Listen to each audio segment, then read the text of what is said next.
Fuck. എപ്പോഴെങ്കിലും ആ വാക്ക് പറഞ്ഞിട്ടുണ്ടാകും. Full ഫ്രസ്ട്രേഷനായി എന്തെങ്കിലും പ്രശ്നത്തിലായാൽ ഉദ്ദേശിച്ച കാര്യങ്ങൾ നടക്കാതിരുന്നാൽ ഒരു കോംപ്ലിക്കേറ്റഡ് സിറ്റുവേഷൻ ഞാൻ പറയുന്ന വാക്കാണ്. Doctor Paul B Mathew, the habit builder. Unfuck yourself എന്ന് പറയുന്ന ഒരു പുസ്തകം ഒന്ന് പരിചയപ്പെടുത്താം. ഗാരി ജോൺ ബിഷപ്പ് എഴുതിയ ഈ പുസ്തകം. Get out of your head and into your life. പലപ്പോഴും നാം ചിന്തിച്ചു കൂട്ടി അല്ലെങ്കിൽ ചിന്തകളിലാണ് നാം ഈ പറയുന്ന ഒരു അവസ്ഥ ഉണ്ടാകാറുള്ളത്. എന്നാൽ get out of your head and into your life, ശരിക്കും ജീവിക്കുവാനായി നമുക്ക് സാധിക്കുന്നുണ്ടോ? എപ്പോഴും ഫ്രസ്ട്രേഷൻ ആയിരിക്കാം, ഫക്കായിട്ടുള്ള ഒരു അവസ്ഥയായിരിക്കാം. എന്നാൽ അൺഫക്ക് യുവർ സെൽഫ്, അതിനെങ്ങനെ സാധിക്കുമെന്നുള്ളതാണ് ബിഷപ്പ് ഈ പുസ്തകത്തിലൂടെ പറയുന്നത്.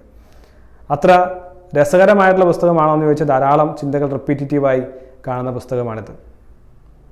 ജീവിതത്തിൽ ഫ്രസ്ട്രേഷൻ ഇല്ലാത്ത അല്ലെങ്കിൽ ആവലാതി ഇല്ലാത്ത കുറേ പ്രശ്നങ്ങൾ ഉണ്ടാകാത്ത ആരും ഉണ്ടാകില്ല.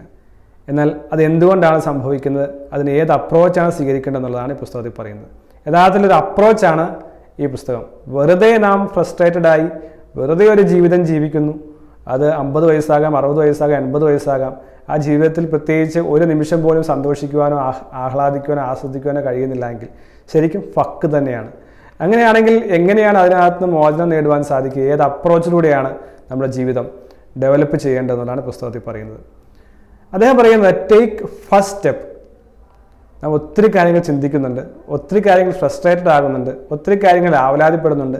നാളെ എന്ത് സംഭവിക്കുമെന്ന് ഓർത്ത്, അല്ലെങ്കിൽ ജോലി പോകുമോ എന്ന് ഓർത്ത്, മക്കളെക്കുറിച്ച്, ഭർത്താവിനെക്കുറിച്ച്, ഭാര്യയെക്കുറിച്ച് ഓർത്ത്, ഇങ്ങനെ എല്ലാം നാം ഒത്തിരി ചിന്തിച്ചു കൂട്ടാറുണ്ട്. എന്നാൽ ടേക്ക് ഫസ്റ്റ് സ്റ്റെപ്പ് എന്ന് പറയുന്നത് ആക്ഷനാണ്. ഒരു ആക്ഷൻ എടുക്കാതെ നാം എത്ര ചിന്തിച്ചതുകൊണ്ടും യാതൊരു കാര്യവുമില്ല. പലപ്പോഴും നമുക്ക് ആക്ഷൻ എടുക്കാൻ നമുക്ക് സാധിക്കാത്തതിന് 2 കാരണങ്ങൾ അദ്ദേഹം പറയുന്നുണ്ട്. Self doubt and lack of skill. എനിക്ക് കഴിയുമോ, ഞാൻ ചെയ്യുന്നത് തെറ്റിപ്പോകുമോ, ഞാൻ പരാജയപ്പെടുമോ തുടങ്ങിയതായിട്ടുള്ള എന്നെക്കുറിച്ച് തന്നെ ബോധ്യമില്ലാത്ത അവസ്ഥ. ഞാൻ ഒരുപക്ഷെ ടോട്ടൽ മാസ്റ്റർ കീ സിസ്റ്റം എല്ലാം പറഞ്ഞു കഴിഞ്ഞപ്പോൾ അതിനെക്കുറിച്ച് പറഞ്ഞിട്ടുണ്ടായിരുന്നു. അങ്ങനെ ചിന്തിക്കുന്നതിൻ്റെ കാരണം എന്താണെന്നുള്ളത്. സെൽഫ് ഡൗട്ട്, എനിക്ക് കഴിയുമോ എന്നുള്ള ചിന്ത. രണ്ടാമത് ലാക്ക് ഓഫ് സ്കിൽ, എനിക്ക് ചെയ്യാനുള്ള കഴിവില്ല. അപ്പോൾ കഴിവുണ്ടാക്കേണ്ടതും ഒപ്പം തന്നെ ഒരു ആത്മവിശ്വാസം, സെൽഫ് കോൺഫിഡൻസ് ബിൽഡ് ചെയ്യേണ്ടതും ആവശ്യമാണ് ജീവിതത്തിൽ. 2, റിഫ്യൂസ് ടു ലോസ്. പരാജയപ്പെടാൻ സമ്മതിക്കാതിരിക്കുക. കുറച്ചുകൂടി നല്ല വേർഷൻ എന്ന് പറയുന്നത് വിജയിക്കാനായി പരിശ്രമിക്കുക, വിജയിക്കുവാനുള്ള ആഗ്രഹം മനസ്സിലുണ്ടാക്കുക. വിന്നിങ് മൈൻഡ് സെറ്റാണ് ഉണ്ടാകേണ്ടത്. എനിക്ക് വിജയിക്കണമെന്നുള്ള ശക്തമായ ആഗ്രഹം ഇല്ലാത്തിടത്തോളം കാലം നമുക്ക് എഴുന്നേറ്റ് മുന്നോട്ട് പോകുവാൻ സാധിക്കില്ല. അപ്പോൾ റിഫ്യൂസ് ടു ലോസ് എന്ന് അദ്ദേഹം പറയുന്നുണ്ട്. ഇനി 3ാമത്തെ കാര്യം, തീർച്ചയായും ഇത് പല പ്രാവശ്യം പറഞ്ഞിട്ടുള്ള കാര്യമാണ്, നമ്മുടെ ചിന്തകൾ. എപ്പോഴും ചിന്തകൾ നെഗറ്റീവായി കടന്നു വരികയാണ്. ധാരാളം ചിന്തകളുണ്ട്. ഏകദേശം 60 മുതൽ 70,000 ചിന്തകൾ വരെയുണ്ട്. അതിൽ 90% നെഗറ്റീവായ തിങ്കിങ് ആണ്. ഈ തിങ്കിങ് ആണ് പലപ്പോഴും നമ്മെ പ്രശ്നത്തിലാക്കി മാറ്റുന്നത്. അപ്പോൾ ഈ സമയത്ത് ചിന്തകൾ ശരിക്കും തെറ്റാണോ അല്ലെങ്കിൽ ഓവർ തിങ്കിങ് കുഴപ്പമുണ്ടോ എന്ന് ചോദിച്ചാൽ കുഴപ്പമില്ല എന്നുള്ളതാണ് പുസ്തകത്തിൽ മനസ്സിലാക്കുവാൻ സാധിക്കുന്നത്. എന്നാൽ തെറ്റായ ചിന്തകളെ മാറ്റി നിർത്തി പോസിറ്റീവായ തോട്ടിനെ ഫിൽട്ടർ ചെയ്ത് അതിൻ്റെ മുകളിൽ ആക്ഷൻ എടുക്കുവാനായിട്ട് സാധിക്കണം. നേരത്തെ പുസ്തകത്തിൽ പറഞ്ഞതാണ് you are what you think. എന്നാൽ ഈ പുസ്തകം പറയുന്നത് you are what you do. നിങ്ങൾ എന്താണോ ചെയ്യുന്നതാണ് നിങ്ങളായി മാറുന്നത്. എല്ലാവർക്കും ഈ പറയുന്ന 90% നെഗറ്റീവായുള്ള ചിന്തകളുണ്ട്, അല്ലെങ്കിൽ മോശമായ ചിന്തകൾ കടന്നു വരാം. എന്നാൽ ആക്ട് ചെയ്യുന്നത് അതാണ് ശരിക്കും നമ്മുടെ ജീവിതത്തിൽ ഡെവലപ്പ് ചെയ്യാനായിട്ട് ഇടയാക്കുന്നത്. അപ്പോൾ ആ ചിന്തയെ ആക്ഷനിലേക്ക് കൊണ്ടുവരുന്നത് വഴി നെഗറ്റിവിറ്റിയെ മാറ്റുവാൻ സാധിക്കുമെന്നുള്ള മനോഹരമായ ചിന്തയാണ് ബിഷപ്പ് അൺഫക്ക് യുവേഴ്സ് എന്ന പുസ്തകത്തിൽ പറയുന്നത്.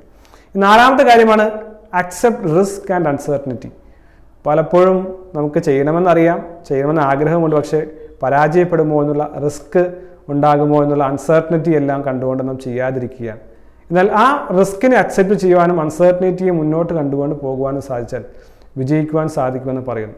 5ാമത്തെ കാര്യമാണ് കൺട്രോൾ യുവർ തോട്ട്സ്. ഞാൻ ആദ്യം പറഞ്ഞ കാര്യമാണ്.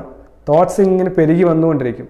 നെഗറ്റീവായിട്ടുള്ളത്, ഫ്രസ്ട്രേറ്റിംഗ് ആയിട്ടുള്ളത്, വിഷമിപ്പിക്കുന്നത്, ഫ്യൂച്ചറിനെ കുറിച്ച് വറി ചെയ്യിക്കുന്നത്, ആങ്സൈറ്റി ഉണ്ടാക്കുന്ന ചിന്തകളെല്ലാം വന്നുകൊണ്ടിരിക്കും. എന്നാൽ ആ തോട്ട്സിനെ ഫിൽട്ടർ ചെയ്ത് നമുക്ക് എങ്ങനെ മുന്നോട്ട് പോകുവാൻ സാധിക്കും? ഒരിക്കലും ഓവർ തിങ്കിങ്ങിനെ ഒഴിവാക്കുവാനോ ചിന്തകളെ നിയന്ത്രിക്കുവാനോ നമുക്ക് സാധിക്കുകയില്ല. ആ ചിന്തകളെ നമുക്ക് പോസിറ്റീവായി ഫിൽട്ടർ ചെയ്തുകൊണ്ട് ആക്ഷനിലേക്ക് കൊണ്ടുവരാനായിട്ട് സാധിക്കണം. ഇത്ര ധാരാളം ചിന്തകൾ പുസ്തകത്തിൽ പറയുന്നുണ്ട്. ഒത്തിരി കാര്യങ്ങൾ വീണ്ടും വീണ്ടും പുസ്തകത്തിൽ പറയുന്നത് നമുക്ക് തോന്നിപ്പോകുമെങ്കിലും ഈ ചിന്തകൾ തീർച്ചയായും നമ്മെ സഹായിക്കും. നമ്മുടെ തല പെരുക്കുകയാണെങ്കിൽ, ചിന്തകൾ കൊണ്ട് നിറയുകയാണെങ്കിൽ, ആവലാതി കൊണ്ടും ഇനി എന്താകുമെന്ന് ഓർത്ത് ദുഃഖിക്കുകയോ വിഷമിച്ചോ ഇരിക്കുകയാണെങ്കിൽ ഈ ചിന്തകൾ നിങ്ങളെ സഹായിക്കും. You go to your life. ജീവിക്കാനായിട്ട്, ജീവിതം നന്നാക്കുവാനായിട്ട്, ആസ്വദിക്കാനായിട്ട് ശ്രമിക്കുവാനായിട്ട് ഈ പുസ്തകത്തിലെ ചിന്തകൾ നമ്മൾ ഓരോരുത്തരും സഹായിക്കട്ടെ. All the best.